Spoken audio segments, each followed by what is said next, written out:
दोस्तों अब हम जो मैंने आपको कहा था कि मैं दूसरा गेट आपको दिखाने वाला हूँ, तो ये दूसरा गेट है। हम लोग एक्चुअली बाहर तो नहीं जा रहे, लेकिन मैं आपको गेट दिखाते हुए वहाँ से यूटर्न की एंट्री है जो आप देख रहे हैं। ये गेट नीचे जो है, ये बोट क्लब जो भोपाल में लेक व्यू है, वहाँ से ये दूसरी एंट्री है। तो आप यहाँ से भी एंट्री कर सकते हैं और जहाँ से मैंने आपको पहली एंट्री दिखाई थी वहाँ से भी आप एंट्री कर सकते हैं।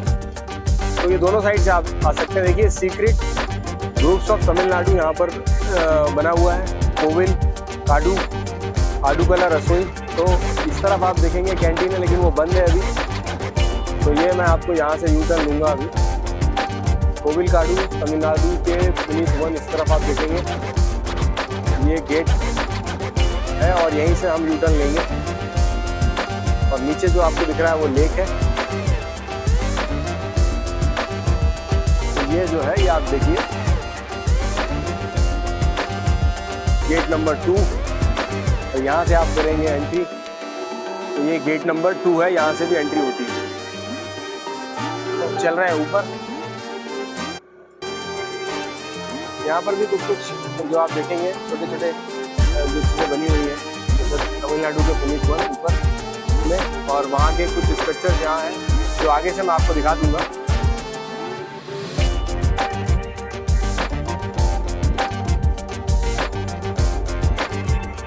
बहुत बड़ा एक्चुअली म्यूजियम है, तो आप देखेंगे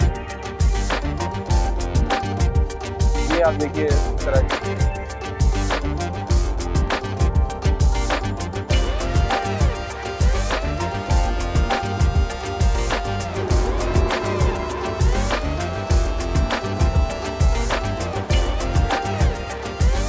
और ये दीवार पर देखिए आप कांच वर्क भी है।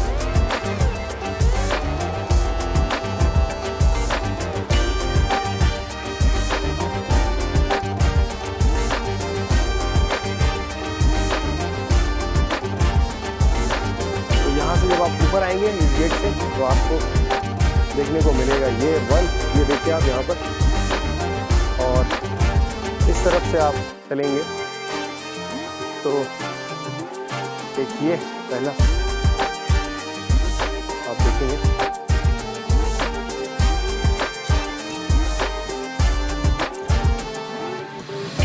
तो ये है छतरी गुरुग्राम मुक्ताकाश प्रदर्शनी जो आप देख रहे हैं नक्काशी पर बनाई गई है। जैसलमेर राजस्थान की बड़ी छतरी, ये जैसलमेर राजस्थान की छतरी आप देखिए।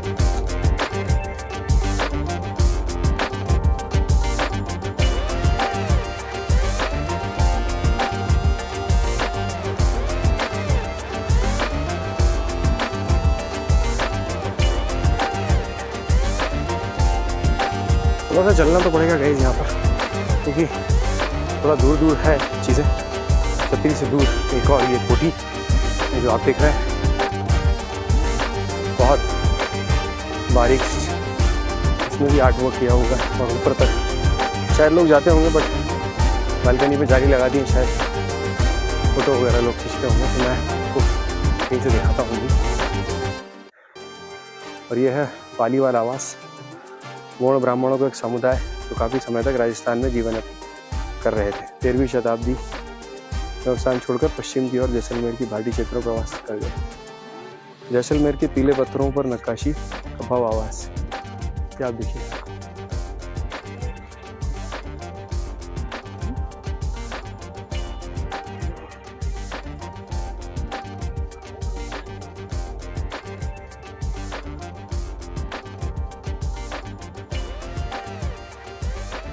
और ये ट्रेडिशनल हाउस है, कौन सा ये मैं आपको दिखाता हूँ। यहाँ पर हमारे मित्र रमेश जी खड़े हुए, बेचारे थोड़े थक गए। तो ये जो है आप देखेंगे नीम की धानी। राजस्थान के ग्रामीण क्षेत्रों में गांव की मुख्य बस्तियां, आबादी और घर हमेशा कृषि भूमि के करीब स्थित होती है। आवास प्रकार की संरचना का जलवायु की परिस्थिति से भी निकट संबंध होता है। राजस्थान में गर्मी की अधिकता और सर्दियों में काफ़ी ठंडक होती है। इस कारण घरों के निर्माण में स्थानीय रूप से उपलब्ध सामग्रियों का उपयोग जलवायु के अनुरूप ही किया जाता है। ये आप देखेंगे राजस्थान के ट्रेडिशनल हाउसेस।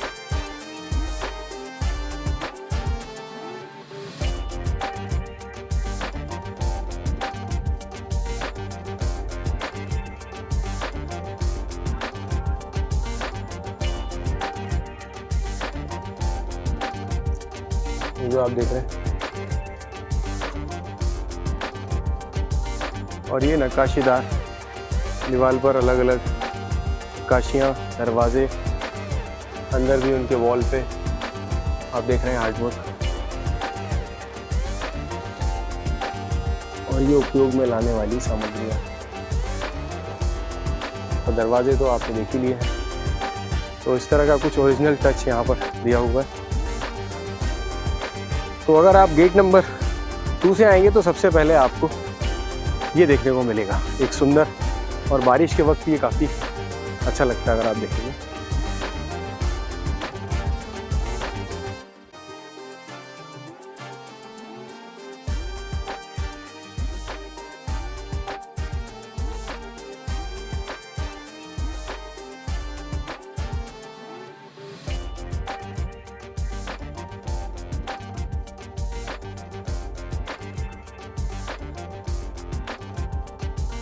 ये आपको और दिखा देता हूँ, ये वाली जो जगह है ये हमने नहीं देखी। और जैसा मैंने कहा कि बारिश के वक्त तो थोड़ी ग्रीनरी ज़्यादा हो जाती है यहाँ पर, तो अभी काफ़ी इजी एक्सेस है, दिख रहा है। तो बारिश के वक्त थोड़ा सा मुश्किल रहता है, क्योंकि ये देखिए आप ट्रेडिशनल हाउस, इसको कहते हैं भूंगा। बरसों से कच्छ में रहने वाले विभिन्न जन समुदाय गोलाकार संरचना वाले पारंपरिक आवास भूंगू में निवास करते आ रहे हैं। इनमें से एक समुदाय अर्ध घूमंत पशुपालक का भी है। तो ये आप देख रहे हैं पारंपरिक आवास जो है कच्छ। दीवारों पर देखिए आप कांच का वर्क है, थोड़ा सा आर्ट वर्क भी है, और अंदर उजाला नहीं है, बट जो है अंदर उपयोग में लाने वाली सामग्रियाँ जगह प्लेस है। कांच और चूने के साथ आप छपाई हुई है आर्ट वर्क में, आप देखिए।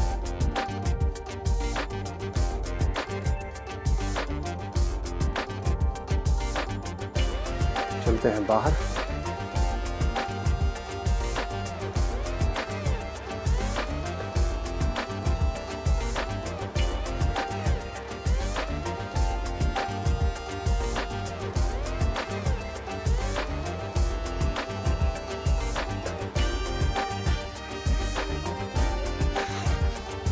ये भी उसी तरह के पारंपरिक घर हैं, आप देखिए जो आपको मैंने दिखाया, लगभग उसी तरह से सिमिलर ये भी हैं।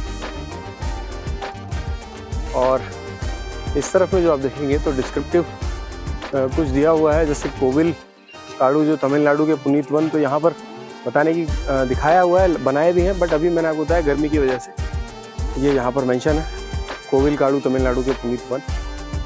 ये आप देखेंगे प्रकृति की आराधना भारत की प्राचीन परंपरा का अंग है। पुनीत वन जो कि प्रकृति पूजा का ही एक रूप है, तमिलनाडु के हर गांव के भूगोल का हिस्सा है। इन उपवनों में कई बार मंदिर भी होते हैं। सर्पदेव की इन सभी उपवनों में मूल देवता के रूप में मूल देवता के रूप में प्रतिष्ठित हैं, किंतु कई स्थानों पर इनके साथ साथ अय्यप्पन, मुरुगन और अम्मन की पूजा होती है। तो ये है तमिलनाडु के पुनीत वन, और यही ट्रेडिशनल हाउसेस जो मैंने आपको दिखाए 3 ये और हैं, और उसी तरह का अंदर आर्ट वर्क जो मैंने आपको बताया। ये आप देखेंगे आर्ट वर्क।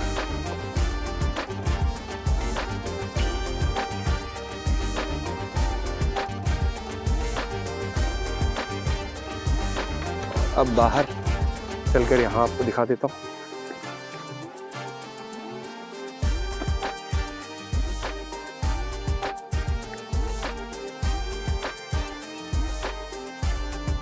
सभी घरों की अपने अपने अलग अलग आर्ट वर्क हैं। अगर आप देखें यहाँ पर ताला है, बाकी उस पर भी ताला है, क्योंकि सभी में थोड़ा थोड़ा अलग अलग आर्ट वर्क होगा लगभग, पर सभी सिमिलर हैं। तो अगर आप गेट नंबर 2 की तरफ से आते हैं तो आपको देखने को मिलेंगे ये ट्रेडिशनल हाउसेस। चलते हैं बाहर, और एग्जीबिशंस जो मुख्य मैंने आपको बताया, क्योंकि बाहर का एरिया जो है वो हम कवर कर चुके हैं रोड्स टू रीच की इस जर्नी में। दोस्तों ये अंदर रास्ता है, जैसा मैंने आपको बताया काफ़ी बड़ा संग्रहालय है, तो हम तो और घूमने में आपको ज़रूर काफ़ी वक्त लगेगा। तो ये आप देखिए जंगल है, अभी तो थोड़ा सा रुका है तो आपको ऐसा दिख रहा है, बट बारिश के टाइम में बहुत हरा भरा रहता है तो थोड़ा सा ज़्यादा डरावना सा भी लगता है, क्योंकि इससे जस्ट लगा हुआ जो है वाइल्ड लाइफ सेंचुरी पार्क भी है यहीं पर। तो अब हम चल रहे हैं दूसरे संग्रहालय की तरफ। रास्ते में जो मैंने आपको बताया बस्तर का दशहरा रथ, यहाँ पर ओपन एग्जीबिशन में यहाँ पर बड़ा दशहरा रथ भी प्लेस किया हुआ है, तो वो मैं अभी आपको दिखाता हूँ। तो यहाँ से हमको जाना है नीचे, और ये रहा वो दशहरा का बस्तर रथ बड़ा।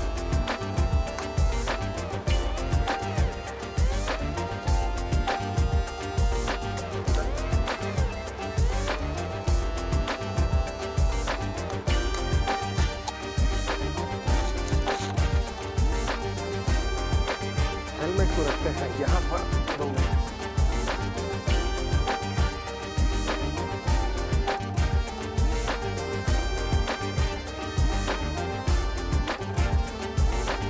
दोस्तों आप देख रहे हैं मेरे पीछे जो यह है बस्तर का दशहरा रथ, जो मैंने आपको बताया था। ये बहुत बड़ा स्ट्रक्चर है, एक तो वहाँ ऊपर था और एक ये दूसरा यहाँ उससे बड़ा डिस्प्ले यहाँ किया हुआ है। ये आप देख रहे हैं बस्तर का दशहरा रथ, और जो इसके पीछे की कहानी है वो यहाँ पर मेंशन है, जो आपको बताई थी मैंने कि बस्तर का दशहरा पर्व सामुदायिक सहजीवन का एक अद्वितीय समारोह है।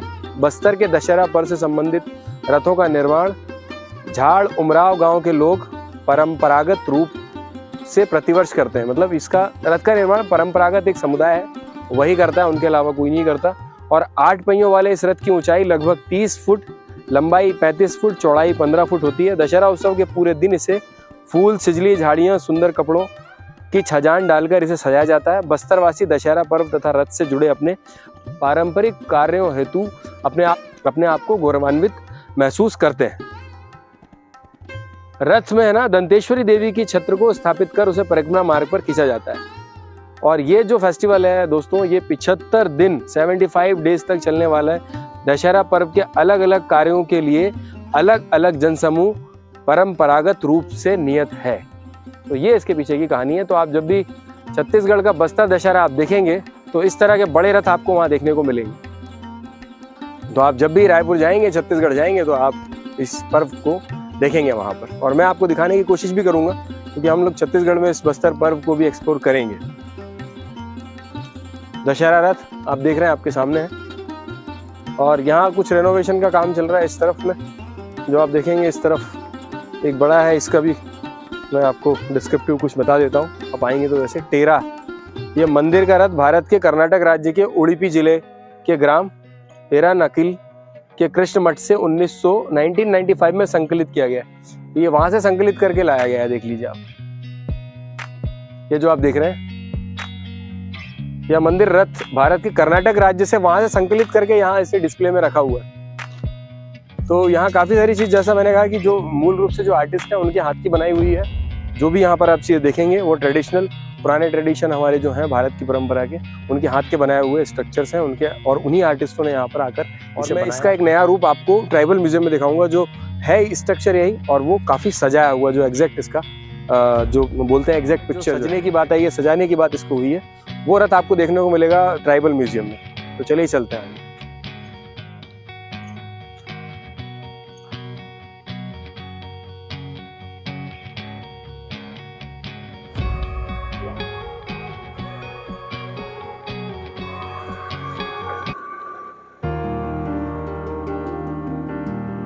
दोस्तों ये रास्ता नीचे को जा रहा है, और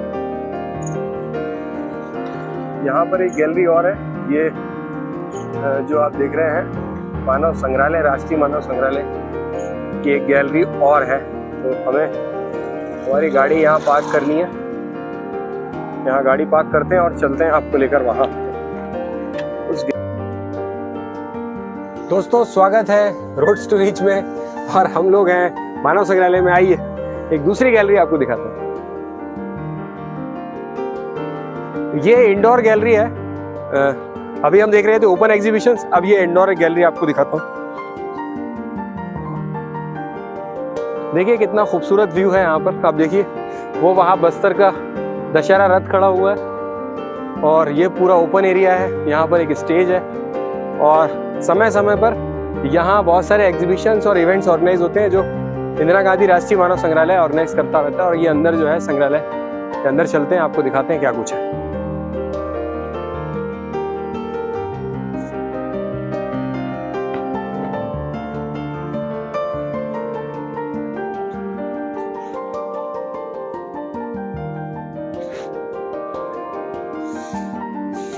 यहाँ पर बेसिकली आप देखेंगे कि एग्जीबिशंस हैं। मेरे मित्र से कहूँगा आप अंदर आइए और दिखाइए। जैसे ये है भोपाल दीर्घा, जो मैंने आपको रॉक आर्ट दिखाया था, वो देखिए आप भोपाल दीर्घा प्रागैतिहासिक काल से लेकर वर्तमान काल तक ये आप देखेंगे। ये जो आर्ट वर्क है पुराना, ये आप देखेंगे शैल चित्र यहाँ बने हुए हैं। और यहाँ से आप अंदर आएंगे तो यहाँ पर भोपाल के शासक, rulers of Bhopal, by year यहाँ पर मेंशन है सरदार दोस्त मोहम्मद खान 1708 से 1726। तो ये पूरा दिया हुआ है किस किस के शासनकाल में कौन कौन से काल का समय रहा और कौन कौन उस समय यहाँ के नवाब थे जिन्होंने यहाँ पर जिनका शासन था। और ये आप पिक्चर्स के माध्यम से देखेंगे। यहाँ पर उनका दिया यंगेस्ट प्रिंस ऑफ आगा नासिर मिर्जा, कुमर राज, रबिया सुल्तान, ये उनकी पिक्चर है। ये आप देखेंगे नवाब हमीदुल्लाह खां के समय की मिठाई की दुकान, ये आप देखेंगे मिठाई की दुकान है उस समय की। और ये यहाँ पर एक चीज़ और आपको बताऊँगा, देखिए पुराने दरवाजे जो है ये भी कहीं से लिया हुआ है। देखिए आप कितना सुंदर एक दरवाज़ा है जो अभी इस तरह से आर्ट जो है कम देखने को मिलते हैं।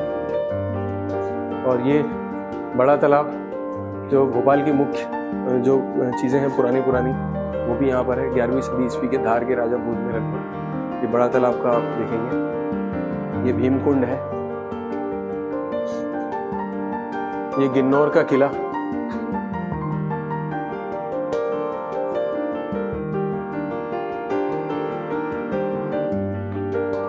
तो यहाँ भोपाल के इतिहास का जो पुराना चित्र है, मानचित्र है, वो सब दिखाए गए हैं। जो किले हैं, जो फोर्ट हैं, पुरानी बावड़ियाँ हैं, Ahmedabad palace, Gandhi medical college का जो पुराना चित्र है यहाँ पर, नवाब शाहजहां बेगम द्वारा बनवाई गई और ताजुल मस्जिद, ये ताजुल मस्जिद का आप चित्र देखेंगे। नवाबी दौर की कब्रें 18वीं सदी रेत घाट पर जो है। और यहाँ पर तो ये गैलरी आप देखिए पूरी, यहाँ पर इतिहास भोपाल मध्य प्रदेश से जुड़ी हुई वो सारी चीज़ें हैं, पिक्चर्स हैं। देखिए सामूहिक फोटो जो है लॉर्ड मिंटो के साथ, ये ग्रुप फोटो आप देखेंगे पुरानी, बहुत पुरानी रियल्स पिक्चर कह सकते हैं कलेक्शन इसको। और ये आप देखेंगे सुल्तान जहां बेगम के साथ नसरुल्ला खां, अब्दुल्ला खां एवं अंग्रेज अफसर, देखिए आप। तो जैसा मैंने आपको बताया मोती मस्जिद का अंदर का दृश्य ये है। तो भोपाल से जुड़ी हुई डायनेस्टी, उस समय के पिक्चर्स, जो अभी के मिंटो हॉल हैं और पुराने मिंटो हॉल कैसे थे, तो ये उस समय की पिक्चर्स हैं। तो ये पूरा कलेक्शन जो है जो नवाब काल यहाँ पे रहा, जो शासन उस समय था, वो सारी पिक्चर्स की भोपाल कैसा था पहले, उसकी हिस्ट्री को यहाँ दिखाया हुआ है। काफी बड़ी गैलरी है।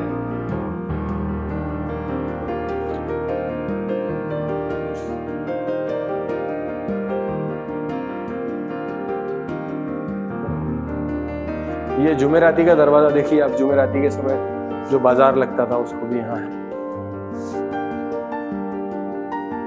चलिए अब चलते हैं दूसरी गैलरी की तरफ, आइए। और ये संग्रहालय सुबह 10 से 5 बजे तक ओपन रहता है और टिकट मैंने आपको शायद बताई नहीं, शायद टिकट 50 रुपीज ईच है।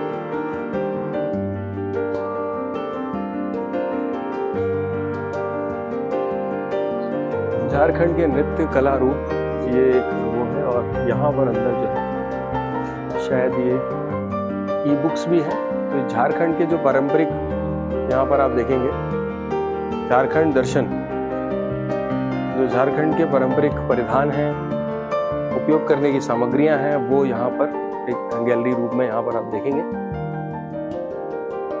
राहा लकड़ी की एक पालकी, ये पालकी आप देखेंगे तो आप देखिए सब कुछ एक एक जो भी सामग्री वहाँ यूज़ होती है और जो उनसे रिलेटेड है वो सब यहाँ पे है। ये बड़ा वाद्य यंत्र मारंग तमक, उनसे जुड़ी हुई ज्वेलरीज वगैरह जो यूज़ करते हैं वो है यहाँ पर। आभूषण यहाँ पर ऑर्नामेंट्स, ये कला शिल्प मनोरंजन इस तरफ आप देखेंगे। ये पेंटिंग्स जो आप देख रहे हैं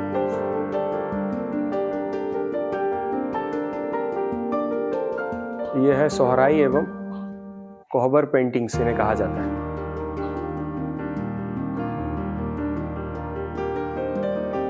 छाऊ मुखोटा, जैसे छाऊ नृत्य होता है, जैसे फोक में छाऊ नृत्य बोलते हैं, उसी में छाऊ मुखोटे, ये मुखोटे भी यहाँ प्रदर्शित हैं। और ये औजार की एक पूरी गैलरी, यहाँ पर एक अलग गैलरी है औजार बनाने की।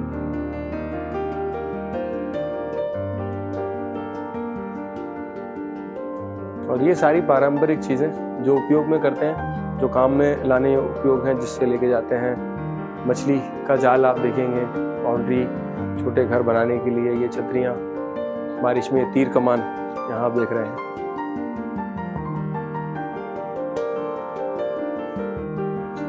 ये ढाक दोहरे जिले का देखिए आप, ये ढोल, बड़ा ढोल, ये बांसुरियाँ, वाद्य यंत्र, मतलब जो झारखंड का दृश्य जो बोल रहे हैं कि वहाँ की जो वाद्य यंत्र है वो एक पूरे वॉल पे इसमें हैंगे। आप जब भी आएंगे तो आप देख सकते हैं इसमें एक एक इंडिविजुअल वाद्य यंत्र का यहाँ पर उसका नाम उसके नीचे मेंशन है।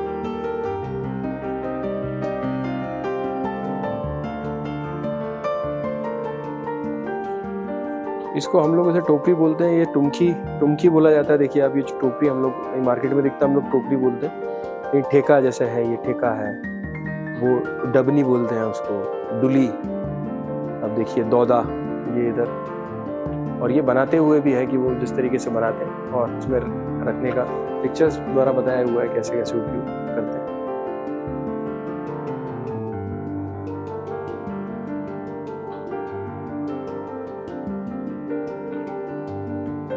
लकड़ी की ओखली और मुसुल देखिए आप, ये पीसने के लिए इस तरह का एक।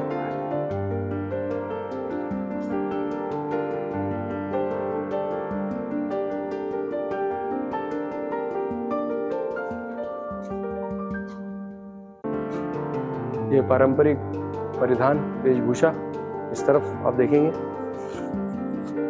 और ये कपड़े बनाने की जैसे हो ना, तानियो तया आरन, हथकरघा मशीन जो बोलते हैं वो ये है, हथकरघा मशीन।